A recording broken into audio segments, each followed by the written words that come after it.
perjalanan antara Parepare menuju Baru. Ini udah lewat Parepare kan? Udah lihat Parepare. Terkenal gogos ini makanan khas dari Sulawesi Selatan. Dimakannya lucunya pakai telur asin dan sambal.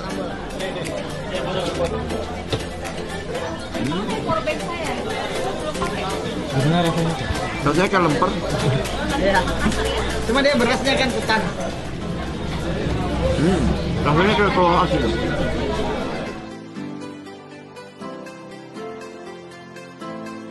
Oke Bu Dahlia, Bu Asmia, terima kasih banyak.